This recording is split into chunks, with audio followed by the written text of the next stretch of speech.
Today's date is August 3rd. We are here at the historic Harlem Theatre in Baltimore City as part of the West Baltimore Imagination Aroused Oral History Project. Today we are fortunate to sit with Paull. Paull was a resident of Northwest Baltimore City, and spent 45 years as a city planner, working in Baltimore and nationally on urban redevelopment issues as well.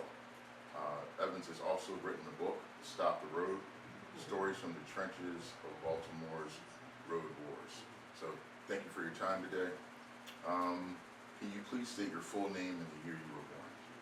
Evans Paull, 1948. Thank you. From your vantage point, can you describe what life is like in West Baltimore? Well,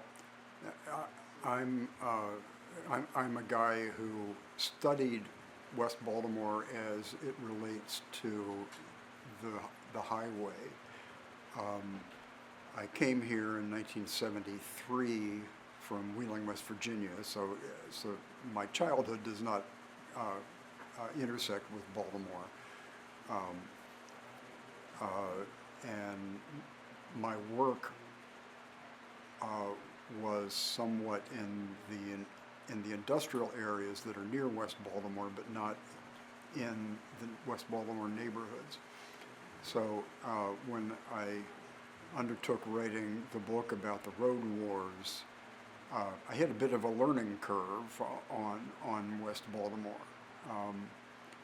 And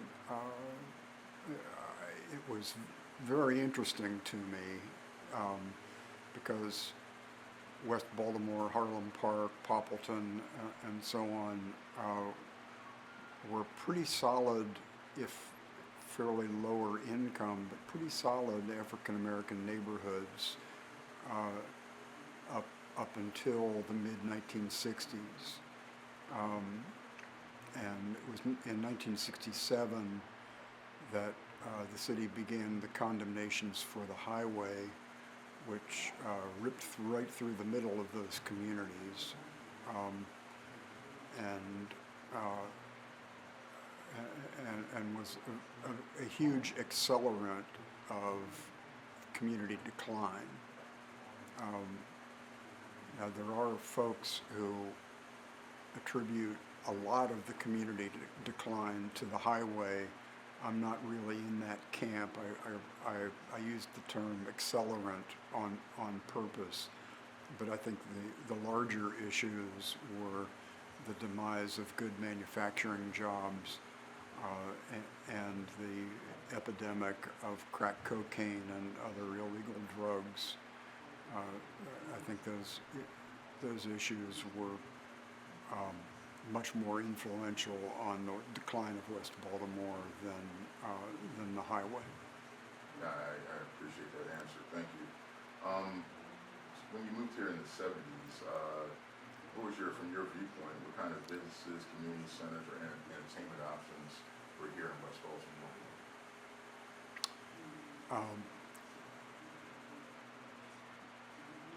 So I think I would have to decline to answer that because I was not really I was not a customer for West Baltimore businesses.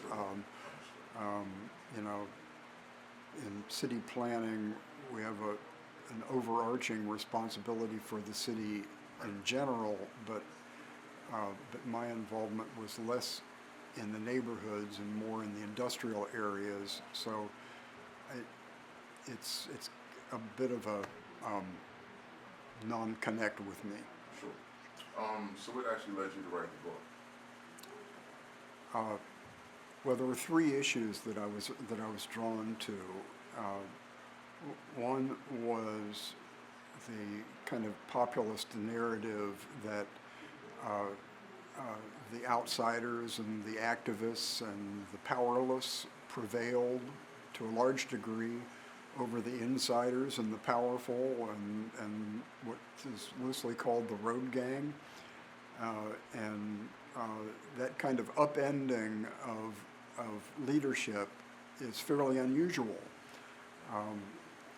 So the fact that two highways were defeated and another one was moved um, due to community opposition was pretty amazing on its face.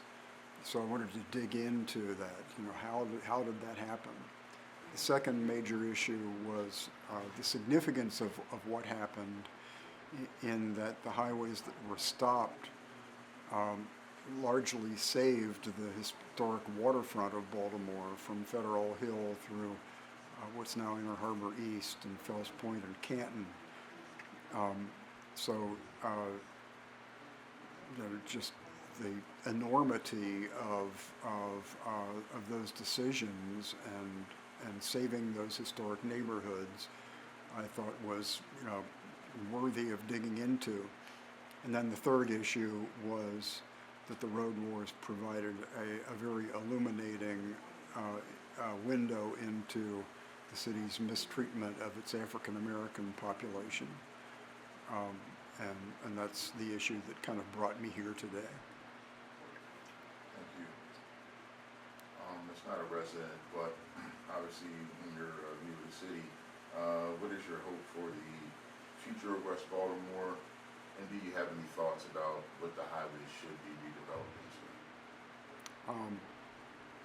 My disclaimer on that is that I spent the last 5 years studying what happened 50 years ago, and I'm not as current as I might otherwise be. I see signs of hope. I think the red line will be a huge advantage to West Baltimore.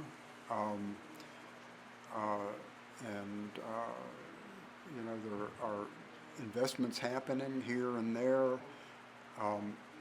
but it's hard to see in the larger scheme of things. West Baltimore has gone downhill very far.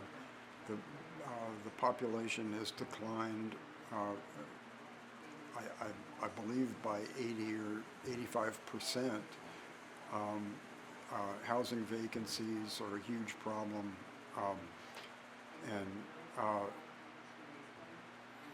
it's going to take huge investments to turn it around. I'm optimistic, or I'm very pleased that the city was able to get a Reconnecting Communities grant. So that will be the forum by which we try to create a unified vision. I'm not really sure what that vision should be.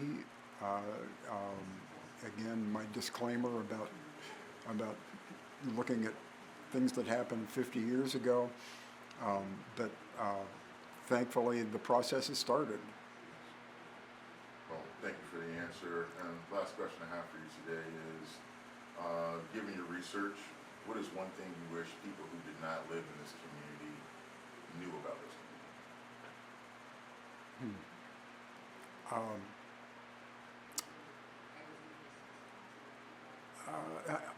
I would say, through writing the book, I've gotten to know some amazing people, including Denise and Reverend Smith, the folks that are involved in the Transit Equity Coalition, some of the community leaders, and